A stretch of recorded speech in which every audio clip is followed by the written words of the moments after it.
Hey, everybody. Welcome to another Locked On Podcast Network crossover. Brian Peacock and Eric Crocker here of Locked On 49ers with Bo Brack and Alex Clancy of Locked On Cardinals, getting you ready for week 9, part 2 already in the two-part series in the regular season of 49ers and Cardinals. Could there be a third part to this one? I don't know. A lot of work to do for those 49ers. Will the Cards even have a quarterback for this one? The Niners have two.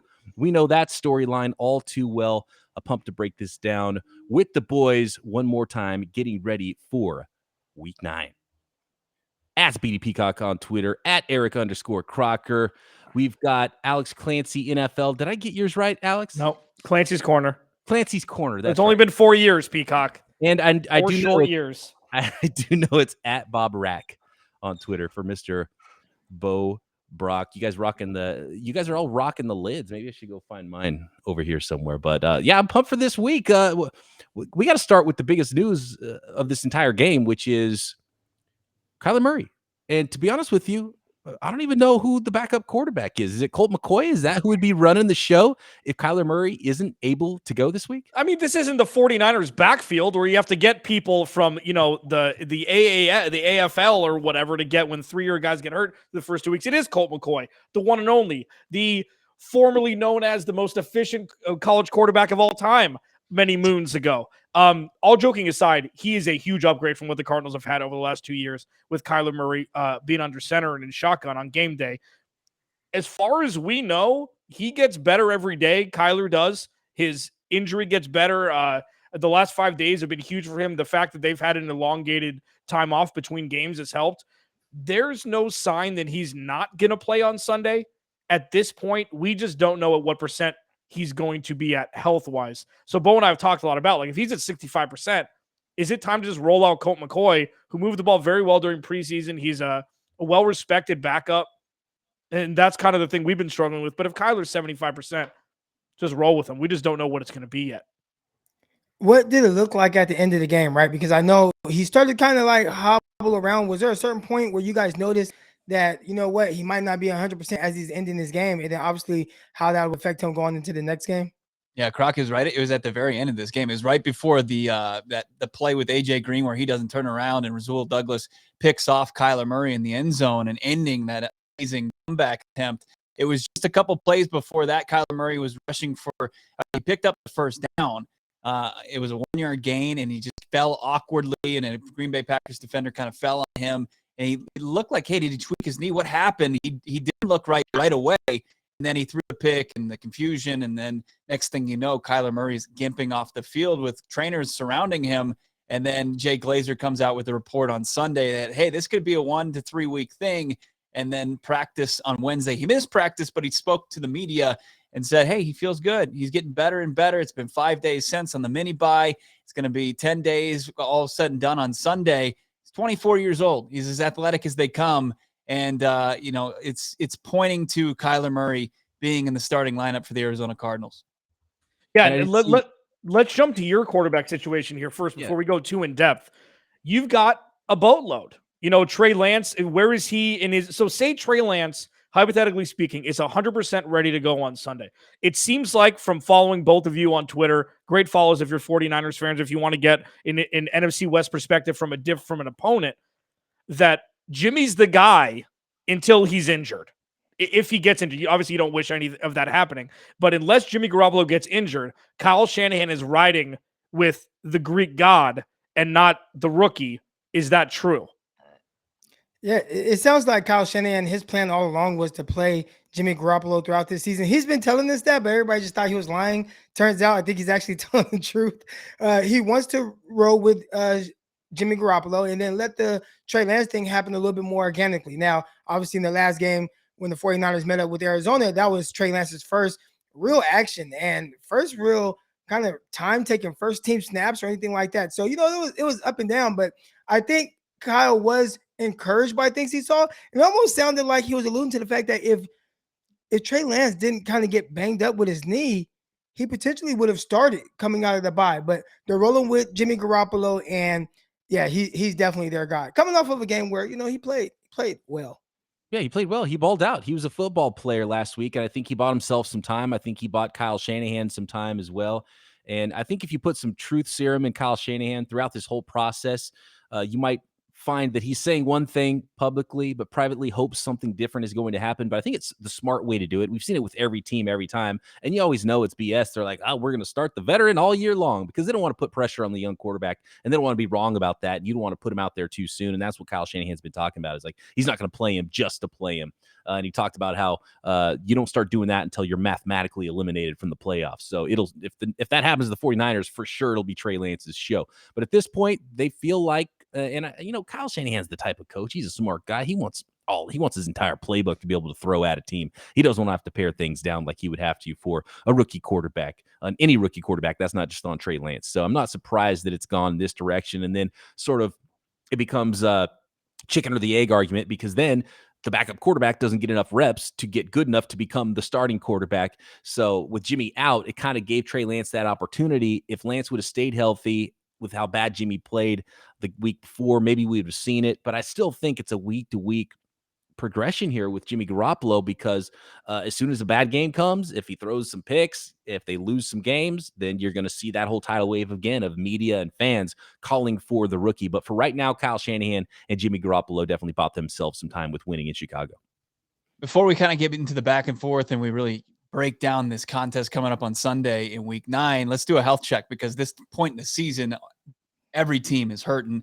Last time we saw the San Francisco 49ers, they didn't have George Kittle. Looks like he's trending towards potentially playing on Sunday. Rodney Hudson could be back in the lineup for the Arizona Cardinals, the center who was injured against the Niners. What's the latest on the health status as far as San Francisco goes? I think the big thing for the 49ers, their trade deadline, they did add Charles Omenihu, a little extra defensive lineman, a defensive end from the Texans. Solid young player, but I think the real moves for them, the real boost they'll get post-trade deadline is getting guys that were injured back. Robbie Gold is another one. His practice window has opened along with George Kittle's and Jeff Wilson Jr. So all three of those guys' practice windows reopened off of IR this week. We'll find out when and if those guys come back.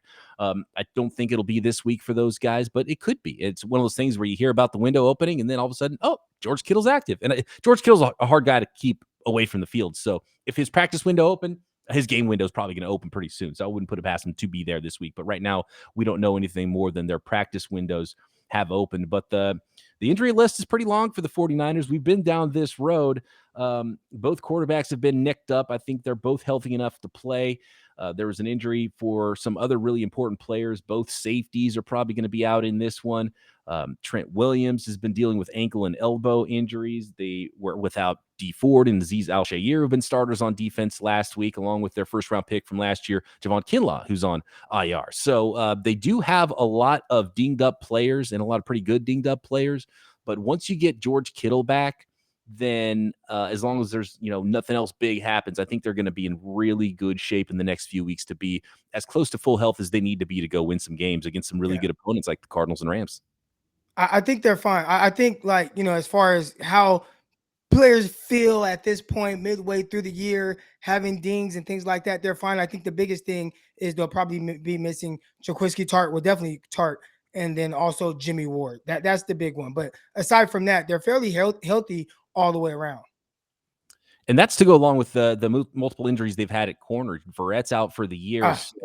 If you don't have the veterans in the middle, does that impact the guys on the outside? And do they start to play a little bit worse too? So that does get a little bit dicey against a team that can sling the rock around, has so many weapons like those Arizona Cardinals. Okay, we'll get a little bit deeper into this. We're going to bounce some questions off each other, maybe make some predictions here and some key matchups in this Week 9 contest. But first, I want to tell the listeners about a very special sponsor, McDonald's. This episode of Locked On 49ers and Locked On Cardinals is brought to you by McDonald's, proudly serving communities since 1965. McDonald's has always been more than just a place to get tasty, affordable food. It's a place where friends and family can come to reconnect. And how about that dependable Wi-Fi? Maybe you could download an episode of it's probably good. If we're talking dependable Wi-Fi, you could even go the YouTube route and stream that video of Bo Brack and Alex Clancy at Locked On Cardinals while you're having your French fries, while you're having your McFlurries, while you're dipping those nuggets. I'm a mustard sauce guy with my nuggets. I don't want to get into Gross. conversation right now because that is definitely the elite class of nugget dipping sauces. Get that barbecue sauce all the way out of here. McDonald's is the place you always look forward to stopping on that long road trip too. That is key to get that road trip burger. So head to your local McDonald's, refuel, reconnect. McDonald's. You can say it with me if you want. I'm loving it. And you know what you also do while you're refueling is use the Get Upside app. With promo code touchdown, you can get extra 25 cents per gallon. This app is legit. I downloaded it. It's so fantastic. You open it up, super easy. You find your local gas station. You claim your promo special, and you get 25 cents off per gallon. That's a lot of extra money per gallon, especially for someone who drives a lot. If you're commuting, if you're listening to podcasts, then you probably are driving quite a bit. So stop off and download that app and get yourself some 25 cents back per gallon. And when you use promo code touchdown, you can double that for your first tank of gas and get 50 cents per gallon cash back. Super easy to use. The money goes right back into your Get Upside account. Then you can withdraw that money at any time to your bank account, PayPal, e-gift card, whatever you want. Just download the free Get Upside app and use promo code touchdown. I mean, Peacock. Yeah. Mustard with your nuggets? Yeah, okay, you know what? You get him every day. I don't get a chance to berate him as much as I'd like. Alex Clancy, Bo Brack, Locked on Cardinals, Eric Crocker, Brian Peacock, Locked on 49ers. It's a crossover Thursday. These are some of our favorite guys to talk with. Croc, I'm really happy you joined Peacock this year. I know he gets lonely talking about Kyle Shanahan and the love, spreading the gospel of Kyle Shanahan. Kyle Shanahan may be the mustard sauce of coaches, completely overvalued. You know, when you need, I mean, if you did a poll of what the best McDonald's sauces were, just because they're all good, but in ranks, barbecue sauce is going to be the Mecca. Barbecue sauce and the McDonald's Coke are why people go back. I mean, the food's great also. Those are the accents. But I mean, sweet and sour's got to be there. Ranch, I would assume at some point's got to be there. I mean, I think that the mustard is probably last. I think it's probably last. Just because it's popular doesn't mean it's good. You know how many albums Nickelback has sold? I mean, yeah, a lot more than Kyle Shanahan has wins. So let's jump into this really quickly here. Wait a minute. We gotta chill with the Kyle Shanahan slander. All right. Okay, let's do it. Let's do it. Because I get it. And we could be critical of him because we cover the 49ers, but you guys can't get on you the could like be, that, but are you? He kicked your guys' butt with CJ Beathard. That's true. In a game that didn't matter for them whatsoever. It did matter for y'all though. In that game. Yeah. Defense. Robert Saleh. Now, okay, so all joking aside, you know who kicked the 49ers butt a couple weeks ago? JJ Watt. And he's not going to be around. You don't get JJ Watt against Daniel Brunskill and Mike McGlinchey this time around. Maybe a little dinged up ankle for Kyle Murray. And don't try to pretend that Colt McCoy is going to come out and knock off the San Francisco 49ers at Levi's Stadium. Okay. Now hold on. This has gone off the rails. I mean, this has gone completely off the rails. I want to give you a little. I want to give John Lynch some kudos here. I feel like they could have paid Fred Warner double. Like Fred Warner is the most important person on that defense, has been for 2.5 years now, and now he got the bag. Okay, is he the best linebacker that nobody knows, like across the landscape? Like he's not a poppy linebacker name yet around, unless people that know football. Is he the best linebacker without the true name recognition as an all-pro guy yet in the NFL? No, I think he is well known now. I think if you would have said the year before, which was 2019 2019, I think that was the year where he played at a very high level and people didn't quite recognize it. But last year, they had the whole all-pro Fred nickname and everything like that. And he got his, highest rated linebacker on Madden. I think he got his respect after last season. So yeah, I think people are, they're aware of what he's doing. The unfortunate thing is the last 2 years, 49ers haven't had a ton of wins. And when you don't have a ton of wins, it just doesn't splash as much, even when you have a player playing lights out. I mean, talked about him being the best player on the 49ers defense. Nick Bosa has 7 sacks in 7 games. but we don't hear a whole lot about it because of the state of the 49ers right now. Sticking with that defense, we saw a very stout defensive front from the 49ers. We saw Nick Bosa rack up his first sack against his draft mate, Kyler Murray, in that last contest. But since then, kind of off 30 points to the Colts. We saw on just a downpour. Carson Wentz kind of turned back the clock a little bit, and then 22 points to the rookie. The final score not as indicative as what the actual game looked like. But we've seen this defense kind of take a step back. What have you seen different? Like, what's the difference between how they played against the Cardinals in a tight contest, 17-10, in the last couple of weeks, and what should we expect on Sunday? I'd say it's the penalties. And a lot of these games have been closer. Like, so say, take the Colts, for example. They had about 4 big pass interference calls on third downs, 3 where if there were no pass interference, it would have killed the drive. They scored points on all 3 of those drives. Another one was in the end zone. They got the ball placed at the 1-yard line. So I think when the 49ers played against the Cardinals, they didn't have the pass interference calls downfield, and they played extremely well. Last week, same kind of thing, but obviously you have Justin Fields, who was able to make plays with his leg, but I think the coverage was well, so that the team didn't score as many points. I think if the 49ers can keep the pass interference to a minimum, hopefully we only give up 1, they should be in good standing with where the Cardinals are in that kind of contest. And I do want to add to that. I think the 49ers found a recipe they're going to try to work with, and it only works when they're playing complementary football and the offense does its job on the other side and scores some points. But it was a very bend, don't break defense. And I think with all the PIs, we saw something very different last week. And not very different. It's not like they haven't done it before, but it was very much like, let's just let everything happen in front of us. We are going to play back. We're going to do, we're going to play deep shell and let our guys go tackle your guys. And if you want to just pick us apart, finding hook zones all day, we're going to make you march down the field, and then we're going to try to keep the game close, and we're going to try to score on offense and then keep you off of the field. It was very bend, don't break. And at first it was like, okay, this is maybe not working that great, but it ended up working fantastic. And I think with the injuries at safety, with what they've got going on at corner, I just don't think they want to put pressure on those guys in a ton of one-on-one situations on the outside and deep down the field. So I think that's what we're going to see probably a lot of cover for and those types of things from the 49ers defense this week against the Cardinals. All joking aside, let's shift to the offense here. Kyle Shanahan's one of the best offensive minds in football. We know that. We like to poke and prod because we're interdivisional and it makes things more fun. The one budding star that I didn't know, I saw the capabilities. I didn't know that Deebo Samuel had these capabilities. Like, we thought, he's a great around the line of scrimmage guy. He's one of the fastest guys in the NFL. He's a big, huge dude who can't string together multiple games in a row of real wide receiver 1 numbers. He's blowing the roof off everything this year. Sure, he had 2 bigger games, I think, that have kind of tilted the numbers where he's the top 3 wide receiver yards-wise, I believe, through the first 8 weeks. Is that going to be the offense? Is there going to be a down-the-field component to this that we haven't seen over the last couple seasons, especially with George Kittle potentially coming back this week or next week?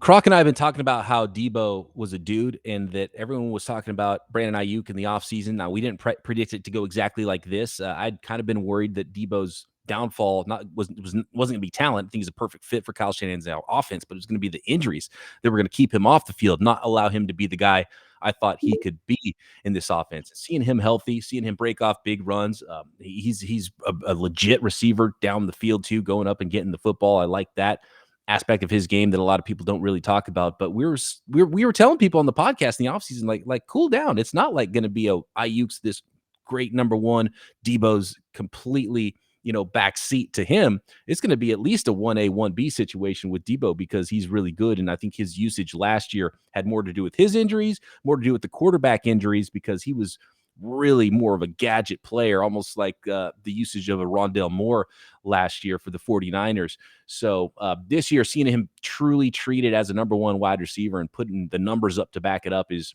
pretty impressive. And it's been pretty wild to see how much of the offense and the percentage of the offense that he's had, because George Kittle's been out for weeks. George Kittle's still the second leading receiver for the 49ers, and he's about 600 yards behind Deebo Samuel. So it's been all Deebo on offense. It's been pretty amazing. And he's the other not doing side, it your like kind of traditional way. I think Yeah. most people think when you think of like, route runners or the way guys win with contested catches downfield and all that, he can bring that element, but he's kind of changing the way that maybe a wide receiver one might have to be viewed because he's just a jack of all trades and he does everything. And Kyle uses him as just a weapon. He's purely an offensive weapon. And however he sees fit in that game at that time, he's going to utilize him in that way. And he's been very productive doing it. Kyle Shanahan kind of taken from his father and Mike Shanahan, and being able to find a 6th-round running back that can absolutely just terrorize opposing defenses. Elijah Mitchell, a guy that you guys brought up to us last time, and he didn't have that great of a game against the Arizona Cardinals. Of course, he was doing that with a rookie quarterback in the shotgun and under center. But Elijah Mitchell, the last 2 games over the century mark, his most impressive performance was the last contest against the Bears. He goes for 137. Should we expect 3 games in a row for Elijah Mitchell over the century mark against the Cardinals?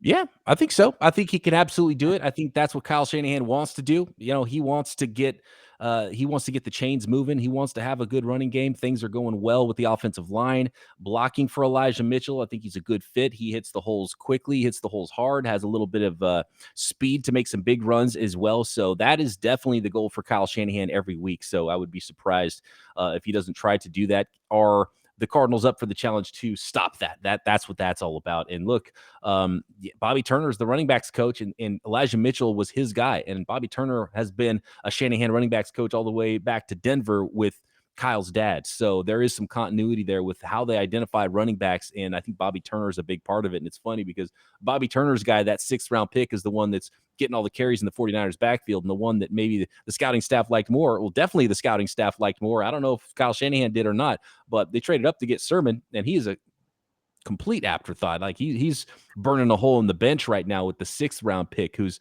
become the dude in the 49ers backfield. So that'll be a big story of this game. Can the 49ers get in those 3rd and shorts and have some catch and run situations for Deebo Samuel and keep the chains moving? And that starts with the running game.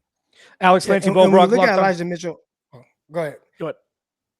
Oh, no, I was All going right. to say Elijah Mitchell, last game, the bigger issue was the 49ers got away from the run game with him. He had 9 carries and it was averaging around 5 yards per carry, but he just didn't have the touches that we've seen him get in the other games. So I think that obviously took away from his production. Maybe having a quarterback that also ran for almost 100 yards.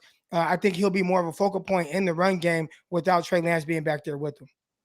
Alex Clancy, Bo Brack, Locked On Cardinals. Brian Peacock, Eric Crocker, Locked On 49ers crossover Thursday here on the Locked On Podcast Network. Coming up next, Peacock and Croc are going to fire away at Bo and myself about the Cardinals. We'll talk about that next. But first, betonline.ag. Listen, it's still a pick'em right now, according to betonline.ag, regarding the Cardinals going up to Levi Stadium on Sunday to play the 49ers. Now, I don't know if this line will probably change if Kyler Murray officially decides to play, but what doesn't change is that betonline.ag is your number one spot for all basketball and football action this season.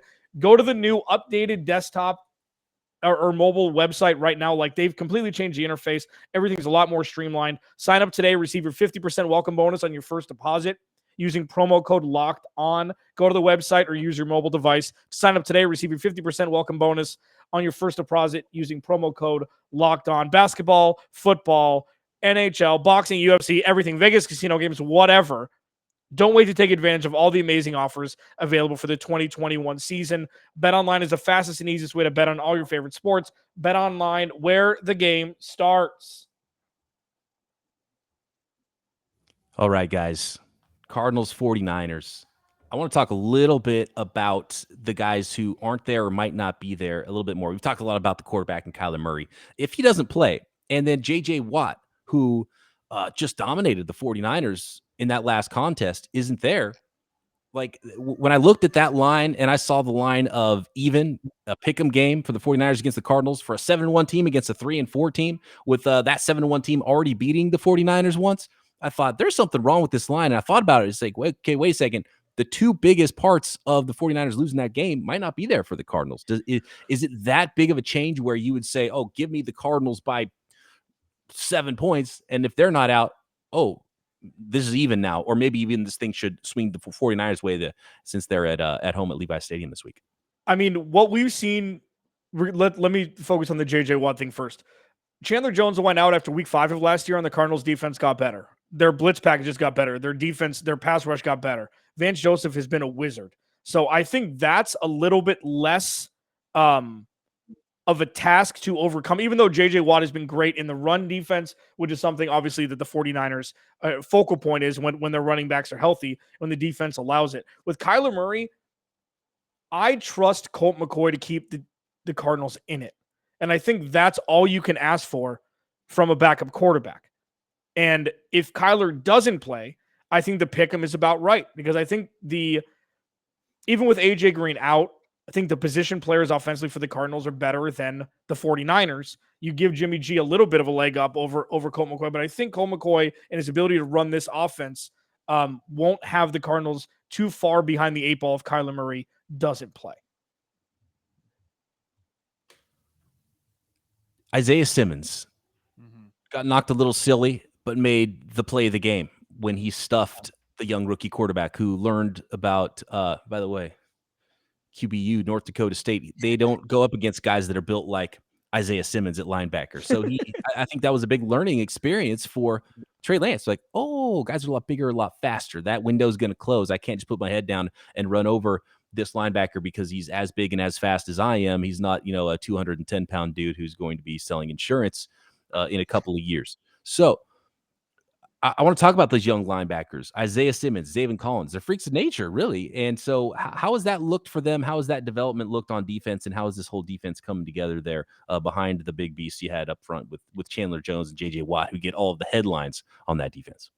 It seems like every week, Brian, Isaiah Simmons is making a big play at the goal line, just like he did against the Niners and Trey Lance. And by the way, if Trey Lance just pump fakes, he's in unscathed. He doesn't even have to risk his career for what he did and was stuffed by our guys over there. As far as Isaiah Simmons, Zaven Collins is dealing with an AC joint injury. We don't know if he's going to be available. He's back at practice earlier this week, but he missed most of the game against Green Bay, and he's been playing really small amount of snaps. He the first round pick, once again, Steve Keim has a guy that's probably going to kind of have a red shirt year, but Isaiah Simmons in his second year is just taking an absolute huge leap, and he can do it all. I mean, as far as pass coverage, he made a great play one-on-one against Aaron Jones. He was step for step with him, and Aaron Rodgers liked the look and threw it right at him, and Simmons gets the pass break up.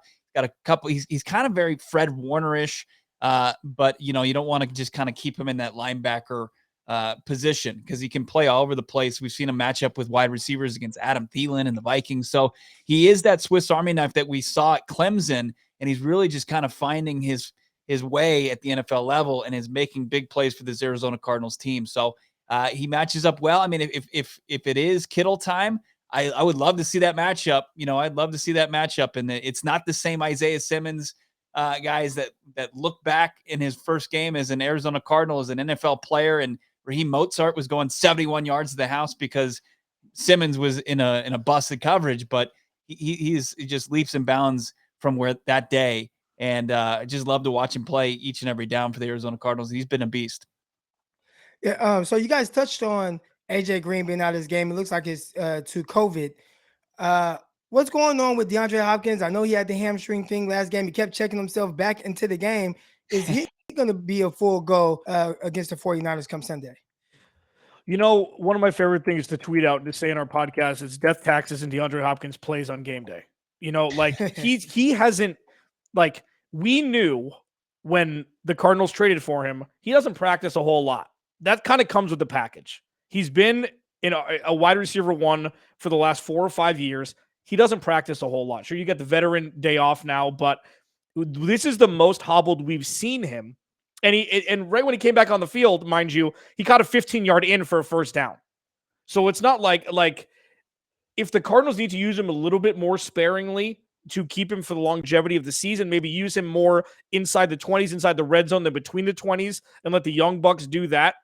I think that the Cardinals would be more apt to do that, but with AJ Green out, that's a little bit more difficult. He's gonna I'd be shocked if he's not playing if he's 75% or better.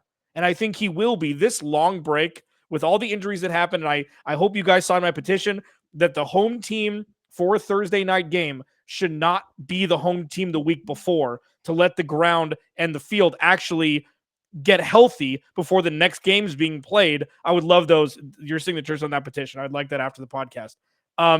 He's going to be fine, in my opinion, and we haven't seen anything otherwise to make it look otherwise. I will definitely sign that petition, Alex, as long as you sign the mustard sauce petition. I'll sign it in barbecue sauce. How about that? Even. I love it. What's the usage for Zach Ertz going to be? What's he looking like in that Cardinals uniform? Yeah, he's looking good. He's acclimating to this offense. I mean, he hit the ground running in his first week as an Arizona Cardinal. Had a big, it was the longest touchdown catch of his career, funny enough, in his first time donning the Cardinals uniform. What was it, 47 yards to the house? Alex goes for 66. He had some big catches in the loss to Green Bay. And look, the Niners never faced the Arizona Cardinals with a tight end in the lineup like Zach Ertz. I don't care if he's going to be 31 this month. As far as playmaking, they haven't had a guy at that position that's been able to be a playmaker the caliber of Zach Ertz. So it's been nice to see. It's been refreshing to see.